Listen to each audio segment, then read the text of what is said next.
नमस्कार दोस्तों, स्वागत है आपका हिंदी नॉलेज शो में। तो दोस्तों, अभी तक जो ये इजराइल का कॉन्फ्लिक्ट था, ये जमीन तक ही सीमित था। जितने भी हमले हो रहे थे, चाहे इजराइल पर, चाहे इजराइल कर रहा हो किसी पर, तो ये सारे के सारे जमीन पर ही हो रहे थे।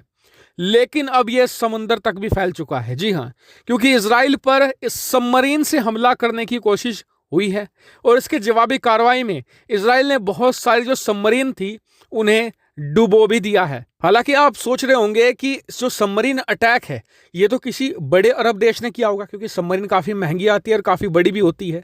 लेकिन आपको बता दूं, जी नहीं, ये हमला किया है हमास ने। और इस वीडियो में मैं आपको सब कुछ बताऊंगा कि हमले में इजराइल को कितना नुकसान हुआ है और साथ ही हमास के पास कितनी सबमरीन्स हैं और ये सबमरीन हमास तक पहुंच कैसे रही है।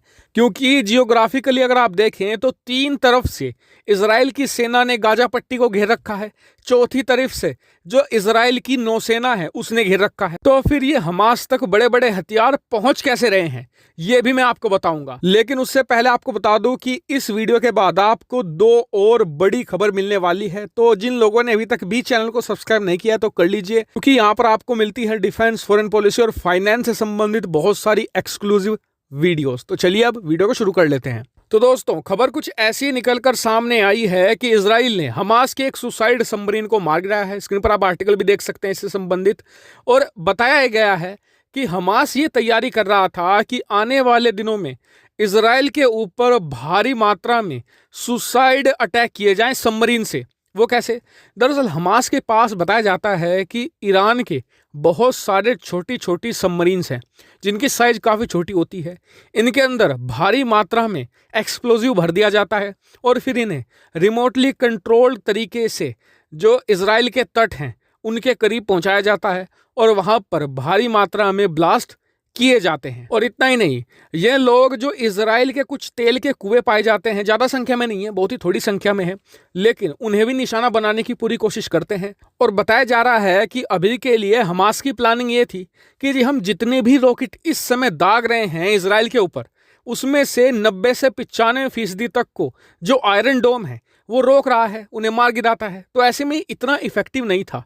लेकिन अगर वो समुद्र के रास्ते हमला करें तो वहां पर तो आयरन डोम है नहीं, तो इसलिए वो ज़्यादा इफेक्टिव होगा। और इसलिए इनकी तैयारी ये थी कि अभी के लिए उनके पास करीबन 100 से ज़्यादा इस तरह की छोटी छोटी पनडुब्बियां हैं जिन्हें वो एक साथ छोड़ें इजराइल के ऊपर और इजराइल को भारी भरकम नुकसान पहुंचाए। इजराइल की जितनी कोस्ट लाइन है, ज़्यादा से ज़्यादा कोस्ट लाइन को उड़ा दिया जाए। हालांकि इस युद्ध की शुरुआत से ही इजराइल की वायुसेना और नौसेना इन सबमरीन को ढूंढने में लगी हुई थी।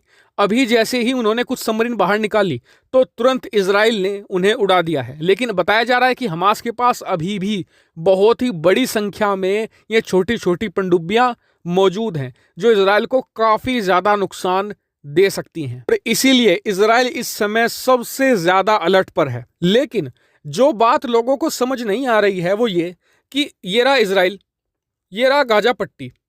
गाजा पट्टी में अगर आप देखें तो इस साइड से इजराइल ने घेरा हुआ है, इस साइड इजराइल है, और यहाँ पर जो इजिप्ट की सीमा है ना, यहाँ पर भी काफ़ी हद तक जो इजराइल है उसकी एयरफोर्स और उसकी जो थल सेना है वो काफ़ी ज़्यादा नज़र बना के रखती है।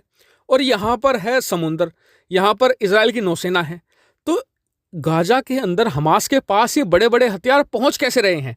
क्योंकि जो ज़्यादातर हथियार हैं वो होते हैं ईरान के, और ईरान तो बहुत दूर है। मैं आपको दिखा देता हूं कि ईरान कहाँ है। देखिए, ये रहा सऊदी अरेबिया और ये रहा ईरान।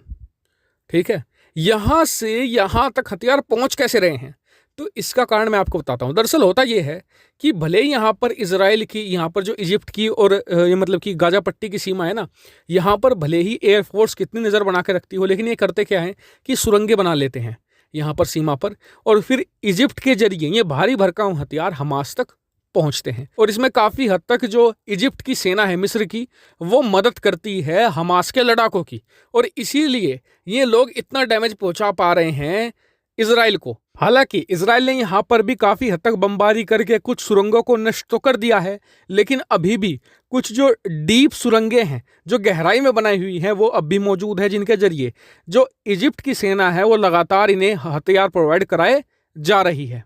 इसीलिए कहीं ना कहीं इजराइल आज की तारीख में चिंतित है कि हवाई हमलों को तो वो रोक पा रहा है, लेकिन जो सबमरीन के जरिए जो समुद्र के रास्ते उस पर हमले हो रहे हैं ये कहीं ना कहीं उसे काफी भारी डेंट पहुंचा सकते हैं और इसीलिए आज की तारीख में यहां पर इजराइल काफी हद तक कंसर्न्ड है।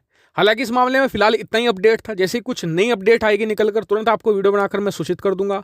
आप इस चैनल को जरूर सब्सक्राइब कीजिएगा। फिलहाल इस वीडियो में इतना ही। Thank you for watching video.